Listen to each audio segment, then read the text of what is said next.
আমারও ভালোবাসার মানুষ ছিল যে আমার বলছিল যে আমি তোমারে নিজের থেকেও বেশি ভালোবাসি, কিন্তু আজ সে আমারে এমন ভাবে ধোকা দিছে যে বলে যে তুমি আমারে ভুলা যাও। অনেক পূর্ণতা গল্প নিয়ে আইছি। সে আমার অনেক আশা দিছিল যে সবসময় পাশে থাকবে, রাস্তাতে দেখলেই তাকে তাকে একটা করে মুচকে হাসি দিত, কিন্তু এখন আর সে আমারে বলে যে আমারে ওনারে ভুলা যায়। প্রিয় মানুষ এমন ভাবে ধোকা দিচ্ছে যে আমারে, যে আমি কষ্ট পাইতে পাইতে এমন ভাবে হয়ে গেছে যে নিজেরাও আমি কন্ট্রোল করতে পারছি না। এতই যে ভালোবাসছিলাম ওনারে, কিন্তু ও সে বুঝলো না আমার কথা। মায়া একটা এমন একটা জিনিস যে সবসময় খাইতে বইতে ওর কথাই মনে বসতো। মিথ্যা আশা দেওয়ার চেয়ে সত্যি বলে কষ্ট দেয় অনেক ভালো। ওর জন্য আমি অনেক কষ্ট করছি, কিন্তু কোনো কষ্টেরই দাম পাইনি।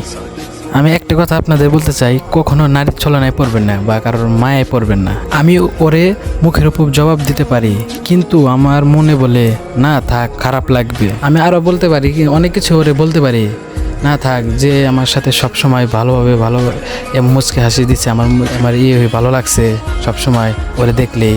আমি যখন যেটা বলছি সেটাই করছে, এটাই আমি অনেক কৃতজ্ঞতা জানাই। তোমাকে পাওয়ার জন্য, পাওয়ার আশায় যুদ্ধ করেছিলাম, সেই যুদ্ধে নিজেকে ধ্বংস করে তোমাকে ধরে রাখতে পারলাম না।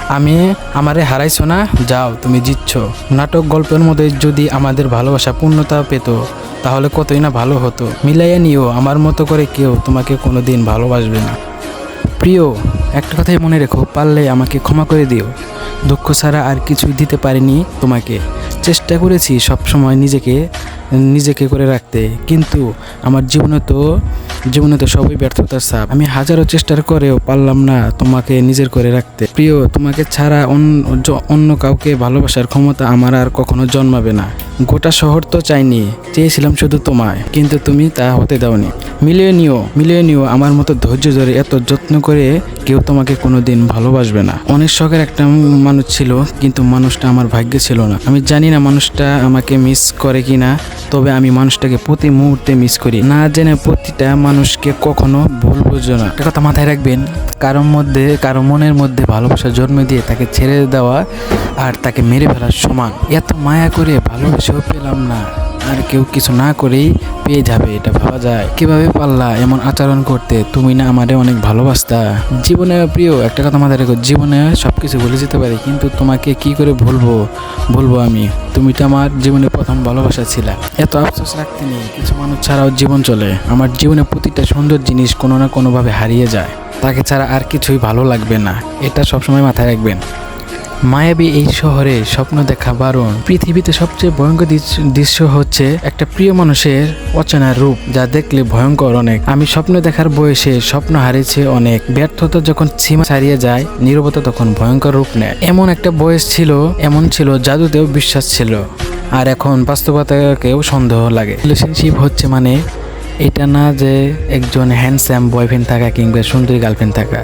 সত্যি বলতে একটা সম্পর্কে কেউ পারফেক্ট হতে পারে না, আসলে কেউই পারফেক্ট হয় না। রিলেশনশিপ মানে এমন একজনকে খুঁজে পাওয়া যে কিনা তোমার সম্মান করে, শ্রদ্ধা করে, তোমার খেয়াল রাখে, তোমার পেয়েও সে সন্তুষ্ট থাকে, তোমার ভালো খারাপও সে বোঝে, তুমি যেমন তোমার সেভাবেই কাছে টেনে নেয়। আমার একটা কথাই, আমার সব কিছু মিথ্যা হতেও পারে, কিন্তু আমার প্রিয় মানুষের প্রতি ভালোবাসা না। আচ্ছা, জন্মের আগে যদি জীবনসঙ্গী নির্ধারণ করা রাখা হয়, তবে কেন আমরা ভুল মানুষের মিছে মায়ে জড়িয়ে যাই? স্বপ্ন যদি বাস্তব হতো, সেও আমার হতো। ওকে বলা ছিল অনেক কথা, হয়তো আর বলা হবে না। এত গুরুত্ব দেওয়ার পরেও যাদের আপন হতে পারি নাই, তাদের কৃতজ্ঞতা জানাই। মানুষ পরিবর্তন হয়ে যায়, হয়তো কোনো কারণে, নয়তো কারোর জন্যে। আমার প্রিয় মানুষ একটা কথা বলছিল, আমাকে ছাড়া বলে থাকতে পারবে না। প্রিয়, তুমি তো বলেছিলে তুমি আমাকে ছাড়া থাকতে পারবা না, এখন তাহলে কিভাবে থাকছো? প্রিয়কে, যাকে পাওয়ার জন্য এত আশা, সে বুঝলো না আমার ভালোবাসা। মাঝে মাঝে আমার প্রিয় মানুষটাকে বলতাম, তুমি আমার সেই খুশি যেটা আমি কখনো হারাতে চাই না, কিন্তু এখন সেই খুশিটাই আমার মুখে নাইকা। ভাগ্য না থাকা প্রতিটা জিনিসের প্রতি আমাদের অদ্ভুত এক মায়া। এই অদ্ভুত মায়ের জন্যই তাদের প্রতি এত টান আমাদের। কখনো পাবো না, দেখাও হবে না, কথাও হবে না, এতটা আমাদের শূন্য ছিলাম, শূন্যই থাকতাম। কেন যে মায়া জেলে পড়ে জীবনটা শেষ করলাম? মানুষ হারানোর চেয়েও তার প্রিয় মানুষের বদলে যাওয়ার রূপটা বেশি ভয়ঙ্কর। ছেড়ে যাওয়ার ইচ্ছা থাকলে কারোর জীবনে ভালোবাসা হয়ে এসো না, কারণ মানুষ না পাওয়ার যন্ত্রণা সহ্য করতে পারে, কিন্তু পেয়েও হারানোর যন্ত্রণা সহ্য করতে পারে না। জীবন ঠিকই কেটে যাবে, কিন্তু আফসোস থেকে যাবে তোমাকে না পাওয়া। সবকিছু সহ্য করা যায়, কিন্তু প্রিয় মানুষের অবহেলা কখনো সহ্য করা যায় না। একটা কথা কি জানেন, খুব অল্প বয়সে জীবনে খুশিটা হারিয়ে গেছে। জীবন এমনটা হওয়ার কথা ছিল না, আর কিছুই নেই হারানোর মতো, এবার আমি হারিয়ে গেলেই গল্প সমাপ্ত।